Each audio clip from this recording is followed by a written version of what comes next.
ओ मोहन, बाहर निकल, सब तेरी वजह से हुआ है। तू ही इस आफत को गांव में लाया है। पहले वो बाहरी लोग, फिर रमेश का परिवार, अब गीता बुआ। अगला कौन होगा? क्या हम? अगला कौन? सब लोग शांत हो जाओ, अभी सच पूरी तरह सामने नहीं आया है, अब क्या समझना बाकी है। भीड़ में से कोई चिल्लाया, कालू बाबा पहले ही कह चुके हैं, वो चीज गाँव के मुखिया को ढूंढ रही है, और वही मुखिया है मोहन। उसी की वजह से पूरा गाँव मुसीबत में है। इसे गाँव से बाहर निकाल दो, इसे भगा दो यहाँ से। ये चला जाएगा तो वो चीज भी इसके पीछे पीछे चली जाएगी। कालू बाबा की बात ने जैसे आग में घी डाल दिया। भीड़ उफान की तरह आगे बढ़ने लगी और हमारे आंगन के दरवाजे पर जोर जोर से धक्के मारने लगी। निकल जा। तभी दादाजी ने दरवाजा खोल दिया। वो अकेले दरवाजे पर खड़े हो गए। उनके चेहरे पर न गुस्सा था न डर, बस एक गहरी थकान भरी नजर थी जो सबको देख रही थी। उनके पीछे खड़ा मैं डर से कांप रहा था। ठीक है, मैं चला जाता हूँ। दादाजी की आवाज धीमी थी, लेकिन उसने भीड़ के सारे शोर को दबा दिया। उन्होंने आखिरी बार उन लोगों की तरफ देखा जो कभी उनके अपने थे। मैं मुन्ना को लेकर जा रहा हूँ। आज के बाद हमारा इस गाँव से कोई संबंध नहीं रहेगा। दादाजी ने वो भारी लकड़ी का बक्सा उठाया, एक हाथ में बंदूक पकड़ी और दूसरे हाथ से मेरा हाथ थाम लिया। गांव वालों की नफरत और डर भरी निगाहों के बीच हम उस गांव को छोड़कर चले गए जहां हमारी कई पीढ़ियां पली बड़ी थीं। हमारे पास कोई मंजिल नहीं थी, बस पहाड़ों की तरफ बढ़ते गए। दादाजी ने कहा, पहाड़ों में एक बूढ़े पुजारी का वंशज रहता है, शायद वो इस सब का कारण जानता हो। मैंने पूछा, दादाजी क्या हम कभी वापस आएंगे? दादाजी एक पल के लिए रुके। उन्होंने पीछे मुड़कर उस गाँव को देखा जो अब अंधेरे में डूब चुका था, लेकिन उन्होंने कोई जवाब नहीं दिया, बस मेरा हाथ और कसकर पकड़ लिया। हमने खड़ी चट्टानें पार की, बर्फ से ढके जंगलों को पार किया। भूख लगी तो जमी हुई सूखी रोटी खाई, प्यास लगी तो बर्फ उठाकर मुंह में डाल ली। कई मुश्किलों के बाद आखिरकार हम एक संकरे पहाड़ी रास्ते में पहुंचे जो बेलों से लगभग पूरी तरह ढका हुआ था। वहीं हमें वो किंवदंती वाला गुफा मिला। गुफा के अंदर आग जल रही थी। एक बूढ़ा आदमी जिसने जानवरों की हड्डियों की माला पहन रखी थी, पत्थर से टिक कर खांस रहा था, वही था उस बूढ़े पुजारी का पोता। दादाजी ने कुछ नहीं कहा, बस चुपचाप अपनी पीठ से बक्सा उतारा, उसे खोला और अंदर की चीजें एक एक करके उस बूढ़े के सामने रख दी। बूढ़े की नजर उन पुरानी किताबों पर गई और फिर रुक गई, उस काली लकड़ी की तख्ती पर और उस लाल बच्चे के कपड़े पर। अचानक उसकी धुंधली आंखों में एक अजीब सी चमक आ गई। 20 साल हो गए, वो आखिरकार आ ही गया। दादाजी अचानक उसके सामने घुटनों के बल गिर पड़े। महाराज, मेरे पोते की जान बचा लीजिए। उन्होंने सिर झुकाकर जमीन पर जोर से माथा टेका। बूढ़े ने उस काली तख्ती को उठाया और गहरी सांस लेकर बोला, जो तुम्हें बुला रहा है उसे रक्त छाया कहते हैं। वो पहाड़ों की बद्दुआओं से बनी है, उसका कोई असली शरीर नहीं है। वो लोगों को मारती है क्योंकि वो अपना कर्ज वसूल रही है। बूढ़े ने लंबी सांस ली। कई साल पहले जब पहाड़ों का क्रोध भड़क उठा था, तुम्हारा गांव लगभग खत्म हो गया था। तब उस समय के गांव के मुखिया यानी तुम्हारे पिता ने उस आपदा को रोकने के लिए एक खूनी बलि का समझौता किया था। हर 20 साल में पूर्णिमा की रात पहाड़ों को एक शुद्ध खून वाले बच्चे की बलि देनी होती है। एक बच्चे की जान के बदले पूरा गांव 20 साल तक सुरक्षित रहता है। ये लकड़ी की तख्ती ही वो समझौता है और ये लाल कपड़ा उसी बच्चे को लपेटने के लिए तैयार किया गया था। मेरे शरीर का खून जैसे उसी पल जम गया। मैं उस लाल छोटे से कपड़े को देख रहा था और एक ठंडी लहर मेरे पैरों से सिर तक दौड़ गई। बूढ़े की नजर धीरे धीरे उस तख्ती से हटकर आकर मुझ पर टिक गई। उसकी नजर ऐसी थी जैसे वो किसी सामान की कीमत आंक रहा हो। वो धीरे से बोला, पिछली बलि आज से ठीक 20 साल पहले हुई थी और हिसाब से अब समय पूरा हो चुका है। वो मुझे घूरते हुए बोला, उसकी आवाज जैसे जमीन के अंदर से आ रही हो। मुझे याद है उस बार जो बच्चा बलि के लिए चुना गया था, वो गाँव के मुखिया का अपना पोता था। रिश्ते में वो तुम्हारा भी सगा भतीजा था। उस बच्चे का नाम था गोपाल। मैं सन्न रह गया। मेरा नाम भी तो मुन्ना है, तो उसका मुझसे क्या रिश्ता है? क्या मैं ही? क्या रिश्ता है? मैंने अचानक सिर उठाया और दादाजी का हाथ कसकर पकड़ लिया। मेरे नाखून उनकी त्वचा में ढंस गए। दादाजी, ये गोपाल कौन था? आप मुझे सच बताओ। दादाजी का शरीर कांपने लगा। वो मेरी नजरों से बचने लगे। उनके होंठ कांप रहे थे लेकिन आवाज नहीं निकल रही थी। मुन्ना, तू पहले शांत हो जा। शांत? आप मुझे कैसे शांत रहने को कह सकते हो? खून, मुखिया, गोपाल, ये सब क्या है? आखिर मैं कौन हूँ? मैं पागलों की तरह चिल्ला रहा था। मेरी आवाज उस संकरे गुफा में गूंज रही थी जिसमें सिर्फ दर्द और निराशा भरी थी। तभी वो बूढ़ा आदमी जो अब तक चुप था अपनी गहरी आंखों से मुझे देखने लगा। फिर उसने जमीन पर पड़े उस लाल कपड़े की तरफ देखा और धीरे से बोला, 20 साल पहले जिस बच्चे की बलि दी गई थी वो गांव के मुखिया का पोता नहीं बल्कि उसका अपना बेटा था। उसने अपनी उंगली दादाजी की तरफ उठा दी, यानी वो बच्चा मोहन का बेटा था। गुफा में एक पल के लिए सब कुछ थम गया। दादाजी की आवाज कांप रही थी। उस साल गांव में बहुत बड़ी आफत आई थी, इस बार से भी ज्यादा भयानक। मेरे पिता जो उस वक्त गांव के मुखिया थे, उन्होंने हर जगह मदद मांगी लेकिन कोई रास्ता नहीं मिला। आखिर में उन्हें उस पुराने खून की बलि वाले समझौते को मानना पड़ा। मेरा बेटा, मेरा गोपाल, मेरी आंखों के सामने उसे बलि के लिए चढ़ा दिया गया। मैं उसे बचा नहीं पाया। मैंने सबको दोष दिया, अपने पिता को, गांव वालों को और सबसे ज्यादा खुद को। दादाजी की आवाज टूटने लगी। उनकी बात अधूरी अधूरी निकल रही थी। गोपाल के जाने के बाद मैं पागलों की तरह पहाड़ों में भटकता रहा जैसे कोई भटकती हुई आत्मा। फिर एक रात आज जैसी ही बर्फबारी में मैंने पहाड़ के एक कोने में एक आदमी और औरत को देखा। वो बर्फ में पड़े थे जैसे मर चुके हों, लेकिन उस औरत की बाहों में एक बच्चा था जो अभी भी सांस ले रहा था। उस वक्त मेरा दिमाग काम नहीं कर रहा था। मैंने अपना बेटा खो दिया था और भगवान ने मेरे सामने एक और बच्चा रख दिया। मेरे अंदर लालच जाग गया। मैंने उसे उठाया और अपने घर ले आया। मैंने सबको बताया कि ये बच्चा मुझे दूर के किसी किसी रिश्तेदार से मिला है जो मुझे वंश आगे बढ़ाने के लिए दिया गया है। मुझे उस आदमी और औरत पर दया आ गई थी, इसीलिए मैं कालू बाबा को साथ लेकर उन्हें दफनाने वापस गया। लेकिन जब हम वहाँ पहुँचे उनकी लाशें गायब थीं। मैं और कालू बाबा आधी रात तक उन्हें ढूंढते रहे। आखिरकार थोड़ी दूर एक धंसी हुई पहाड़ी के नीचे हमें उनके शव मिले। वो ठंड से नहीं मरे थे, बल्कि होश में आने के बाद जब उन्हें पता चला कि उनका बच्चा गायब है तो वो अंधेरे में ही पहाड़ से नीचे उसे ढूंढने निकले और फिर पहाड़ी धंसने से पत्थरों के नीचे दबकर मर गए। गुफा में मौत जैसी खामोशी छा गई, बस जलती आग की आवाज गूंज रही थी। मैंने दादाजी का हाथ छोड़ दिया और धीरे धीरे पीछे हटने लगा, जब तक कि मेरी पीठ ठंडी पत्थर की दीवार से नहीं टकरा गई। अब पीछे हटने की कोई जगह नहीं थी, सारे टुकड़े जुड़ चुके थे। कालू बाबा की बातें, दादाजी का व्यवहार, वो लाल कपड़ा और मेरा नाम, सब कुछ एक साथ समझ में आ गया। वो बच्चा, मेरी आवाज कांप रही थी। क्या वो मैं ही हूँ? दादाजी ने अचानक सिर उठाया। उनके चेहरे पर दर्द और पछतावे का सैलाब था। हाँ, वो बच्चा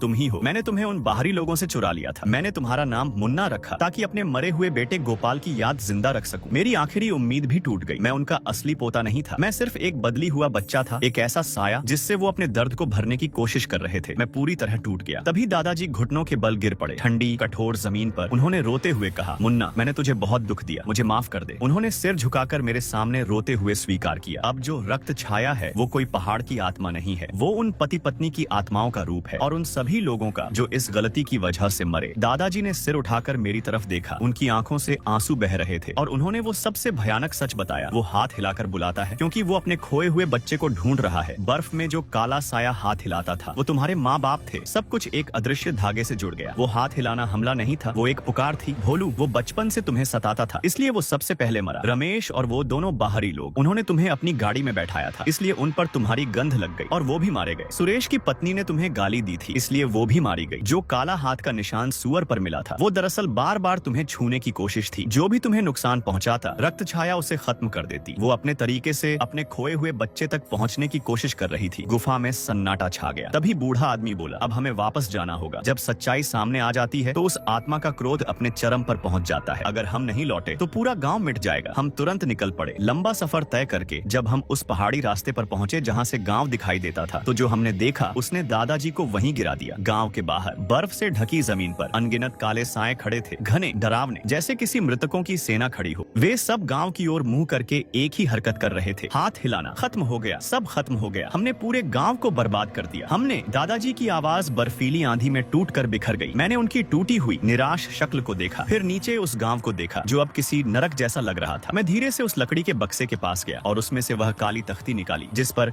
अजीब अजीब चिन्ह बने हुए थे। दादाजी, मेरी आवाज धीमी थी लेकिन अजीब तरह से शांत। दादाजी ने सिर उठाया। जैसे ही उन्होंने मेरे हाथ में वह तख्ती देखी, उनके चेहरे से खून उतर गया। मुन्ना, नहीं, तू क्या करने जा रहा है? हम भागते हैं, मैं तुझे लेकर पहाड़ों में दूर भाग जाऊंगा। वो लड़खड़ाते हुए उठे, मुझे पकड़ने की कोशिश की लेकिन मैंने सिर हिला दिया। अब भाग नहीं सकते। मैंने उस आदमी को देखा जिसने मुझे 7 साल तक पाला। उसके चेहरे पर आंसू, पछतावा। आपने मुझे 7 साल की जिंदगी दी है, चाहे सही हो या गलत, ये एहसान सच है। अब ये सब खत्म करना मेरी जिम्मेदारी है। नहीं मुन्ना, दादाजी कुछ सोचेंगे। मैंने पीछे मुड़कर नहीं देखा। मैंने उस ठंडी तख्ती को कसकर पकड़ लिया और बर्फीले तूफान में भाग पड़ा, सीधे उस गांव की ओर जो काले सायों से घिरा हुआ था। मैं बर्फ पर धीरे धीरे चलते हुए गांव के उस पुराने छोड़े गए यज्ञ स्थल की ओर बढ़ा। यहीं 20 साल पहले दादाजी के बेटे गोपाल की बलि दी गई थी। बर्फीली आंधी में मैं देख सकता था हर घर के दरवाजे पर डरे हुए लोगों की आंखें मुझे घूर रही थीं, जैसे मैं ही इस सब का कारण हूँ। लेकिन मैंने किसी की तरफ नहीं देखा। मेरी नजर सिर्फ आगे थी, उन अनगिनत सायों पर जो लगातार मुझे हाथ हिलाकर बुला रहे थे। उन्होंने मुझ पर हमला नहीं किया बल्कि मेरे लिए रास्ता बना दिया, एक सीधा रास्ता यज्ञ स्थल तक। मैं उस ठंडी पत्थर की वेदी पर चढ़ गया। बर्फ मेरे चेहरे पर चाकू की तरह चुभ रही थी। मैंने सामने देखा एक पूरी सेना जो मेरे अपने माँ बाप की आत्माओं से बनी थी। मैंने वह काली तख्ती ऊपर उठाई, अपनी पूरी ताकत से चिल्लाया, मैं यहाँ हूँ, क्या तुम मुझे ही ढूंढ रहे हो? जैसे ही मेरी आवाज खत्म हुई, पूरा संसार रुक गया। हवा रुक गई, बर्फ रुक गई, सभी हाथ जो हिल रहे थे एक ही पल में हवा में ठहर गए। 1 सेकंड, 2 सेकंड, फिर मेरे सबसे पास खड़ा एक साया धीरे धीरे झुक गया, फिर दूसरा, फिर तीसरा। जैसे डोमिनो गिरते हैं वैसे ही मेरे चारों ओर खड़े सैकड़ों, हजारों साए एक साथ घुटनों के बल झुक गए। कोई लड़ाई नहीं हुई, कोई विनाश नहीं हुआ। मेरी आवाज के बाद दुनिया एक अजीब सी खामोशी में डूब गई। उन सायों की सेना में सबसे बड़ा साया, उसका कोई चेहरा नहीं था, वह बस और भी गहरा अंधेरा था, लेकिन मैं साफ महसूस कर सकता था उससे निकलती हुई पत्थर जैसी भारी अनंत दुख की भावना और एक हल्की सी पहचान। वह धीरे धीरे मेरी तरफ बढ़ रहा था। उसके कदमों की कोई आवाज नहीं थी, वह एक एक कदम मेरी ओर आ रहा था। मैंने अपने हाथ में पकड़ी उस काली तख्ती को और कसकर पकड़ लिया। मेरा दिल जोर जोर से धड़क रहा था, लेकिन मैं पीछे नहीं हटा। सबसे बड़ा काला साया वेदी के नीचे आकर रुक गया। उसने धीरे धीरे अपनी वो बांह उठाई जो नफरत नफरत और दर्द से बनी हुई थी और मेरी तरफ बढ़ाई। उसकी हर हरकत बहुत धीमी थी, जैसे डरते डरते कांपते हुए वो ठंडी हवा को चीरते हुए धीरे से मेरे माथे को छू गया। मेरी आंखें अचानक फैल गई। एक ऐसी याद जो इन सालों की नहीं थी, जो कहीं गहराई में दबा दी गई थी, अचानक मेरे दिमाग में फूट पड़ी। चारों तरफ अंधेरा था, लेकिन बहुत गर्माहट थी। एक गर्म सुरक्षित गोद, धीरे धीरे गुनगुनाने की आवाज और बाहर चलती बर्फीली आंधी की आवाज। दोनों के बीच एक अजीब सा फर्क मैंने देखा। एक औरत का चेहरा धुंधला था लेकिन बेहद कोमल, और एक आदमी का चेहरा बेचैनी से भरा हुआ। वो मुझसे बात कर रहे थे, मुझे पुकार रहे थे, एक ऐसे नाम से जो मैंने कभी नहीं सुना था। अचानक दृश्य हिलने लगा। वो गर्म गोद गायब हो गई। एक मजबूत हाथ मुझे माँ की गोद से खींचकर अलग ले जा रहा था। नहीं, छोड़ दो मुझे माँ, पापा। मेरी आंखों से आंसू बेकाबू होकर बहने लगे। मैं सब समझ गया। मैंने सामने खड़े उस साए को देखा जो मेरे माँ बाप के दर्द से बना था। मैंने कांपते हुए अपना हाथ बढ़ाया और धीरे से उस हाथ पर रख दिया जो मेरे माथे को छू रहा था। मेरी आवाज भर्रा गई थी, लेकिन पहले से ज्यादा मजबूत थी। मुझे याद आ गया, साया हल्का सा कांप गया। पापा, माँ, मैं ठीक हूँ, मैं हमेशा ठीक था। मैंने आंखें बंद कर ली। आंसू मेरे गालों पर बहते रहे। अब आप शांति से जा सकते हो। जैसे ही मैंने ये कहा, आसमान से अचानक एक सुनहरी रोशनी उतरी। वो विशाल काला साया जो मुझे छू रहा था धीरे धीरे पारदर्शी होने लगा। उसने आखिरी बार मेरी तरफ देखा। उसके अंदर का वो अनंत दुख अब एक सुकून भरी मुस्कान में बदल गया, और फिर वो बर्फ की तरह पिघल गया, छोटे छोटे सुनहरे कणों में बदलकर हवा में बिखर गया। बाकी सारे साए भी एक ही पल में तेज धूप में गायब होने लगे। वो समझौता जिसमें खून की बलि दी जाती थी अब पूरी तरह खत्म हो चुका था। दर्द खत्म हो गया, आपदा खत्म हो गई। मैं वेदी से नीचे उतर आया। गांव वाले मुझे देख रहे थे, डर, सम्मान और पछतावे से भरी आंखों से। मैंने उनकी तरफ देखा भी नहीं। मैं बस पहाड़ की ओर जाने वाले रास्ते की तरफ चल पड़ा। दादाजी वहीं खड़े थे। उन्होंने भागने की कोशिश नहीं की, लेकिन सिर्फ एक रात में वो जैसे पूरी तरह टूट चुके थे। मैंने कुछ नहीं कहा, बस उनके पास गया और उन्हें सहारा दिया। उनका शरीर कांप रहा था, वो ठीक से खड़े भी नहीं हो पा रहे थे। मैंने उन्हें थामा और धीरे धीरे एक एक कदम लेकर उन्हें घर की तरफ ले गया। अगर कभी तुम्हें कोई साया हाथ हिलाकर बुलाए तो रुकना मत। वो तुम्हें नुकसान पहुंचा सकता है, लेकिन कभी कभी जिससे तुम डरते हो वो किसी और का खोया हुआ अपना भी हो सकता है।